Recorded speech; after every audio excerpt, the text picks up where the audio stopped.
రావడం కోసం బీజేపీ మీద విషయం చెబుతున్నారేమో నాకు తెలియదు, కానీ బీజేపీ ఎవరిని అధ్యక్షులుగా పెట్టుకోవాలి, ఎవరిని ప్రైమ్ మినిస్టర్లను చేయాలి, ఎవరిని ప్రెసిడెంట్లు చేయాలి, అది మీకు అనవసరమైన పనేమో. ఎందుకంటే మీ పార్టీలో మీ అధ్యక్షులు ఎవరు, ఆడ ఆ పార్టీ నడిపించే నాయకులు ఎవరు, ఎవరి కన్సందల్లో ఒక 5 మంది రెడ్ల చేతుల్లో ఆ పార్టీ నడుస్తుందో అందరికీ తెలుసు.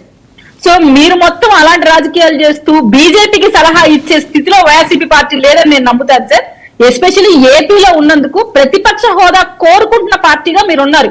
ప్రస్తుతం ప్రతిపక్ష హోదా కూడా మీకు లేదు.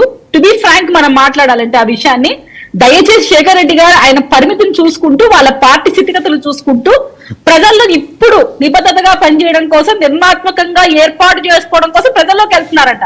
మళ్ళీ గత 5 ఏళ్లుగా మీరు చేసిన పరిపాలన ఏంటో, ప్రజలు మీకు ఎన్ని సీట్లు ఇచ్చారో మీకు మీరే చెప్పేశారు. ఈ రోజు ఇప్పుడు ప్రజల్లోకి తెలుసుకోవడానికి వెళ్తున్నారంట. అంటే గత 5 ఏళ్ళుగా నిద్రపోయారా?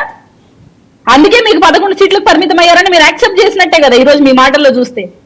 దట్స్ వై నా వరకు అయితే సార్ వీళ్ళు మా ప్రభుత్వాన్ని విమర్శించే స్థితిలో అయితే లేదు సార్. ఎందుకంటే మా ప్రభుత్వ పనితీరు ఎలా ఉందో ఈ రోజు ప్రజలు సంతోషంలో సంబరాలు చేసుకున్నవి మీరు చూస్తే అర్థమవుతుంది.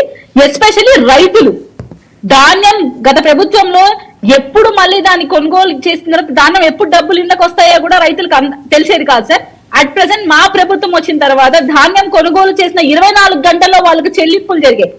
సో రైతులు ఎంత ఆనందంగా ఉన్నారో మీరు గమనించవచ్చు.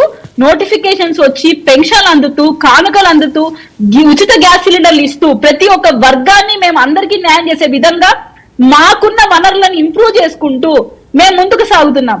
సో ఇక్కడ మమ్మల్ని ప్రోత్సహించకపోయినా బాధ లేదు, కానీ ఏదో ఒక కాంట్రవర్సీ క్రియేట్ చేస్తూ ఏదర్ జగన్మోహన్ రెడ్డి గారిని గొప్ప చేసుకోవడం కోసం పవన్ కళ్యాణ్ గారినో, సిబిఎన్ గారినో, లోకేష్ గారినో తక్కువ చేస్తానంటే అది ఎవరు ఒప్పుకోరు.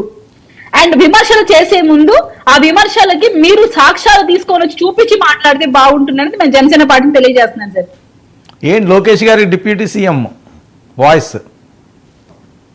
ఓకే సార్, నేను ఒక మాట అడుగుతాను. ఇప్పుడు నేను ఒక అధికార ప్రతినిధి హోదాలో ఉన్నప్పుడు నాకు ఒక లిమిటేషన్స్ ఉంటాయి. ఇప్పుడు నాకు కూడా పవన్ కళ్యాణ్ గారు సీఎం అవ్వాలని మనసులో ఉన్నా నా పార్టీ లైన్ ఏంటి, పొత్తు ధర్మాన్ని నేను ఎలా పాటించాలి అనేది నాకు ఇంకిత జ్ఞానం ఉంటుంది. కాబట్టి నేను ఎంత మేరకు పార్టీ మాట్లాడమంటుందో అంత మేరకే నేను మాట్లాడతాను. ఇక్కడ జన సైనికులకు కావచ్చు, క్యాడర్ ని, సింపథైజర్స్ కి ఒక అభిమానం ఉంటుంది, పవన్ కళ్యాణ్ గారిని సీఎం గా చూసుకోవాలి.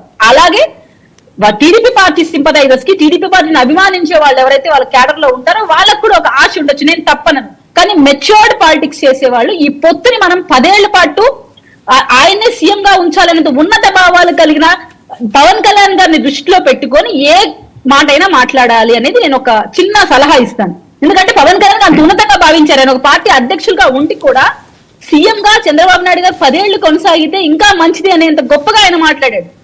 సో అటువంటి వ్యక్తిని మీరు ముందర పెట్టుకొని ఇలాంటి పాలిటిక్స్ ఇప్పుడు చేయడం కరెక్ట్ కాదు. మన పొత్తు ధర్మాన్ని మనం పాటిస్తూ ముందుకు సాగాలి.